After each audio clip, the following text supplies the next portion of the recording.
비트코인 최근에 30% 빠졌죠. 관련해서 지금 월가에서는 충격적인 이야기가 돌고 있어요. JP모건이 대규모 숏 포지션을 잡았다는 소문, 미국 정부가 압수한 비트코인 10만 개를 시장에 던졌다는 제보, 그리고 월가의 대형 헤지펀드들이 동시에 매도했다는 정황들. 이건 단순한 우연이 아니에요. 그리고 더 중요한 건 이 모든 게 오히려 비트코인이 왜 필요한지를 증명하고 있다는 거예요. 지금부터 제가 그 진실을 파헤쳐 드릴게요. 최근 비트코인의 폭락. 이상한 게 뭐냐면요. 직전에 특정 기관들의 움직임이 포착됐다는 거예요. 첫 번째 의혹, JP모건이에요. 월스트리트의 거인이죠. 제이미 다이먼 회장은 공개적으로 비트코인을 사기라고 몇 번이나 비난했어요.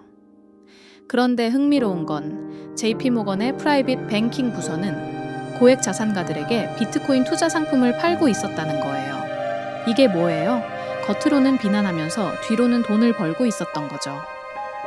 그리고 최근 폭락 전 JP모건의 트레이딩 데스크에서 대규모 파생 상품 거래가 있었다는 내부 제보가 있었어요. 정확히는 비트코인 가격 하락에 베팅하는 풋옵션이었죠. 두 번째 의혹은 더 충격적이에요. 미국 정부예요. 여러분도 아시다시피 미국 정부는 실크로드 사건이나 각종 범죄 수사를 통해 엄청난 양의 비트코인을 압수했어요. 정확한 수치는 공개되지 않았지만 최소 20만 개 이상으로 추정돼요. 그런데 이 비트코인들이 갑자기 거래소로 이동했다는 온체인 데이터가 포착됐어요. 폭락 사흘 전이었죠. 이게 우연일까요? 정부 입장에서 생각해보면 이해가 돼요. 비트코인이 너무 강해지면 달러 패권이 흔들리거든요. 중앙은행이 통제할 수 없는 화폐가 세계 기축통화가 된다? 이건 미국 입장에서는 악몽이에요. 그래서 적절한 시기에 시장에 물량을 던져서 가격을 조정하고 투자자들의 심리를 꺾는 거죠. 이건 단순한 자산 처분이 아니라 전략적 시장 개입이에요. 세 번째, 월가의 헤지펀드들이에요. 시타델, 밀레니엄, 투 시그마 이런 대형 헤지펀드들 있잖아요. 이들은 수조 원을 굴리는 시장의 포식자들이에요. 그런데 이들에게는 공통점이 하나 있어요. 바로 알고리즘 트레이딩이죠. 인공지능과 빅데이터를 활용해서 시장을 읽고 밀리초 단위로 매매를 실행해요. 여기서 재미있는 게 뭐냐면요. 이 헤지펀드들은 서로 경쟁 관계지만 특정 순간에는 같은 방향으로 움직여요. 왜 그럴까요? 그들이 사용하는 알고리즘 모델이 비슷하기 때문이에요. 같은 데이터를 보고 같은 신호를 읽고 같은 결론을 내리는 거죠. 그리고 한 곳이 대규모 매도를 시작하면 다른 펀드들의 알고리즘도 이걸 감지하고 따라서 매도 버튼을 눌러요. 이게 바로 플래시 크래시의 메커니즘이에요. 그런데 여기서 음모론이 시작돼요. 이 헤지펀드들이 사전에 담합했다는 거예요. 특정 시점에 동시에 대량 매도를 실행하기로 약속했다는 거죠. 정황이 의심스러워요. 왜냐하면 이들은 폭락으로 이익을 봤거든요. 미리 숏 포지션을 잡아놨으니까요. 가격이 떨어질수록 그들의 수익은 늘어나는 구조예요. 이게 시장이에요. 공정하지 않아요. 정보를 먼저 아는 사람, 자본이 많은 사람, 규제 당국과 연결된 사람들이 이기는 게임이죠. 개인 투자자들은 그냥 먹잇감이에요. 그들이 공포에 떨면서 손절매를 할 때 큰 손들은 웃으면서 물량을 받아가는 거예요. 근데 여러분, 여기서 중요한 질문을 해야 해요. 이런 조작이 가능한 이유가 뭘까요? 바로 중앙화된 시스템이기 때문이에요. 소수의 기관들이 막대한 자본을 가지고 있고 정부와 규제 당국이 그들과 유착되어 있고 정보의 비대칭이 존재하기 때문이에요. 그런데 비트코인은 달라요. 비트코인은 애초에 이런 중앙화된 권력을 거부하기 위해 만들어진 거거든요.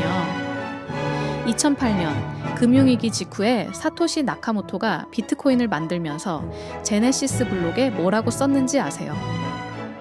영국 재무장관, 은행들을 위한 두 번째 구제금융 직전. 이게 비트코인의 탄생 이유예요. 중앙은행과 대형은행들이 망해가는 시스템을 구제하기 위해 국민의 세금을 쓰는 걸 막기 위해서요. 비트코인은 누구도 통제할 수 없어요. JP모건도, 미국 정부도, 월가의 헤지펀드들도요. 물론 그들이 대량 매도를 할 수는 있어요. 단기적으로 가격을 떨어뜨릴 수도 있죠. 하지만 그게 다예요. 그들이 비트코인의 프로토콜을 바꿀 수는 없어요. 발행량을 늘릴 수도 없고, 거래를 취소할 수도 없고, 네트워크를 멈출 수도 없어요. 왜냐하면 비트코인은 전 세계 수만 개의 노드에 분산되어 있거든요. 중국에도 있고, 미국에도 있고, 아프리카에도 있어요. 한 나라가 비트코인을 금지해도 다른 나라에서는 여전히 작동해요. 한 거래소가 문을 닫아도 수백 개의 다른 거래소가 있어요. 이게 바로 탈중앙화의 힘이에요. 그리고 더 중요한 건 비트코인의 투명성이에요. 모든 거래가 블록체인에 기록돼요. 누구나 볼 수 있죠. JP모건이 비밀리에 숏을 쳐도, 미국 정부가 압수 비트코인을 팔아도 온체인 데이터를 보면 다 보여요. 물론 누구의 지갑인지는 바로 알 수 없지만 대규모 자금 이동은 추적할 수 있어요. 이게 바로 투명한 시스템이에요. 반면에 전통 금융은 어때요? 헤지펀드가 어떤 포지션을 잡았는지, 중앙은행이 언제 얼마나 돈을 찍어냈는지, 대형 은행들이 어떤 거래를 했는지 우리는 몰라요. 그들만 알죠. 정보의 비대칭이 극심해요. 그래서 조작이 가능한 거예요. 지금 이 순간에도 음모론이 계속 나오는 이유가 뭘까요? 사람들이 시스템을 믿지 못하기 때문이에요. 그리고 그럴 만한 이유가 있어요. 역사적으로 계속 배신당했으니까요. 2008년 금융위기 때 누가 책임졌어요? 책임자들 아무도 감옥에 안 갔어요. 오히려 구제금융으로 살아났죠. 그 돈은 누가 냈어요? 우리 같은 평범한 사람들의 세금이죠. 비트코인은 이런 시스템에 대한 반란이에요. 더 이상 중앙은행을 믿지 않겠다는 선언이죠. 더 이상 대형은행에 우리 자산을 맡기지 않겠다는 거예요. 우리가 직접 우리 돈을 관리하겠다는 거예요. 물론 비트코인도 완벽하지는 않아요. 변동성이 크죠. 이번처럼 30% 떨어질 수도 있어요. 하지만 장기적으로 보면 어때요? 15년 전에 비트코인 하나가 1달러였어요. 지금은 7만 달러예요. 7만 배 오른 거죠. 물론 중간에 여러 번 가격 조정도 있었지만 그때마다 다시 일어났어요. 왜냐하면 근본적인 가치가 있기 때문이에요. 법정화폐는 어때요? 달러의 구매력은 지난 100년 동안 95% 이상 떨어졌어요. 중앙은행이 계속 돈을 찍어내니까요. 여러분이 은행에 넣어둔 돈, 매년 가치가 줄어들고 있어요. 인플레이션이라는 이름으로 합법적으로 도둑질 당하는 거예요. 비트코인은 발행량이 정해져 있어요. 2100만 개, 딱 거기까지예요. 아무도 더 찍어낼 수 없어요. 사토시 나카모토도, 미국 대통령도, 세계 모든 정부가 모여도 못 바꿔요. 이게 바로 희소성이에요. 그리고 이게 장기적으로 가치를 보존하는 이유예요. JP모건이 숏을 치든, 미국 정부가 물량을 던지든, 월가가 담합을 하든, 그건 단기적인 노이즈예요. 비트코인의 본질은 변하지 않아요. 오히려 이런 공격들이 비트코인을 더 강하게 만들어요.